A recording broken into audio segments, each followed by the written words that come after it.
रक्षा मंत्री राजनाथ सिंह और जनरल उपेंद्र द्विवेदी ने आज जम्मू कश्मीर का दौरा किया। ऑपरेशन सिंदूर और सीजफायर के बाद रक्षा मंत्री सेनाध्यक्ष का ये पहला जम्मू कश्मीर दौरा रहा।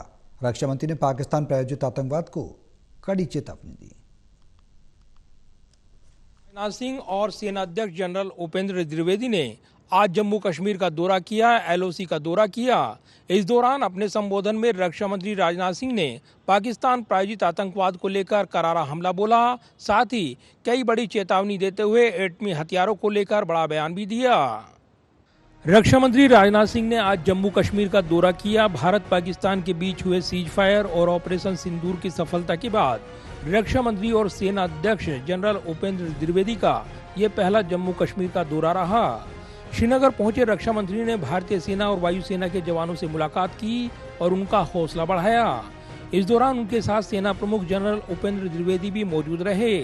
रक्षा मंत्री राजनाथ सिंह ने श्रीनगर में सैनिकों को संबोधित करते हुए कहा कि भारत कभी युद्ध का पक्षधर नहीं रहा, लेकिन अपनी संप्रभुता पर किसी भी हमले का मुंहतोड़ जवाब देगा। रक्षा मंत्री राजनाथ सिंह ने कहा कि भारत ने आतंकवाद के खिलाफ जंग में उनके एटमी हथियारों की धमकी की परवाह नहीं की। रक्षा मंत्री राजनाथ सिंह ने कहा कि दुनिया के सामने सवाल है कि क्या ऐसे गैर जिम्मेदार हाथों में परमाणु हथियार सुरक्षित हैं। इसी के साथ रक्षा मंत्री राजनाथ सिंह ने पाकिस्तान एटमी हथियारों को IAEA की निगरानी में लेने की मांग की है।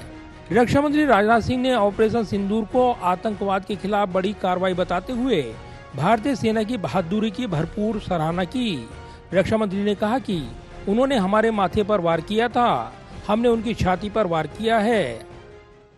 उन्होंने भारत के माथे पर वार किया, हमने उनकी छाती पर वार किया है और छाती पर घाव किया है।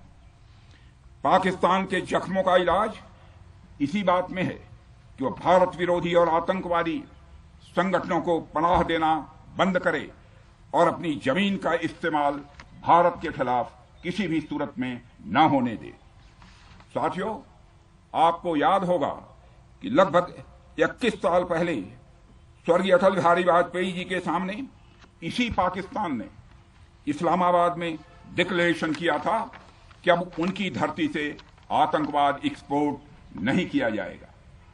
मगर पाकिस्तान ने भारत को धोखा दिया है, पाकिस्तान ने भारत को छला है और आज भी वह धोखा दे रहा है।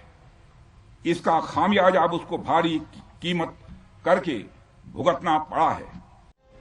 रक्षा मंत्री ने कहा कि हमारी सरजमी पर कोई भी आतंकी हमला एक्ट ऑफ वार माना जाएगा और बातचीत होगी तो सिर्फ आतंकवाद पर होगी और POK पर होगी।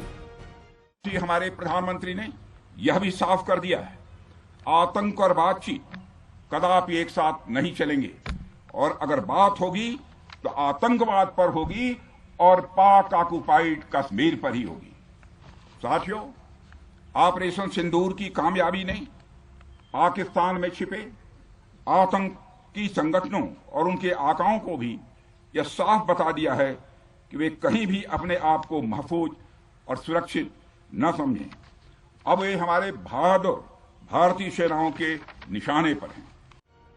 रक्षा मंत्री राजनाथ सिंह ने नियंत्रण रेखा LOC के नजदीक क्षेत्रों का भी दौरा किया और स्थानीय कमांडरों से जमीनी स्थिति की जानकारी ली। रक्षा मंत्री ने सीमा पर रहने वाले लोगों से मुलाकात कर उनकी समस्याएं सुनी। इस दौरान जम्मू कश्मीर के उपराज्यपाल मनोज सिन्हा भी उनके साथ मौजूद रहे।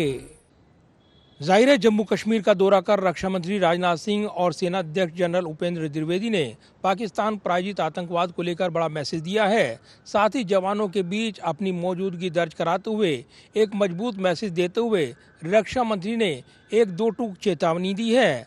दरअसल जिस तरीके से हाल के दिनों में पाकिस्तान प्रायोजित आतंकवाद को लेकर चर्चाएं रही हैं और उसके बाद जो सैन्य संघर्ष हुआ, ऑपरेशन सिंदूर लॉन्च किया गया, उसको स्थगित किया गया है, लेकिन ज़रूरत पड़ने पर भारत इसको फिर लॉन्च कर सकता है। और यही वजह है कि रक्षा मंत्री राजनाथ सिंह ने LOC पर जाकर न सिर्फ यहां पर कमांडरों से मुलाकात की है, बल्कि श्रीनगर एयरबेस पर भी जवानों से संवाद कर उनका भरपूर हौसला बढ़ाया है। कैमरामैन विजय ब्रिक के साथ प्रदीप कुमार, टोटल न्यूज़, दिल्ली।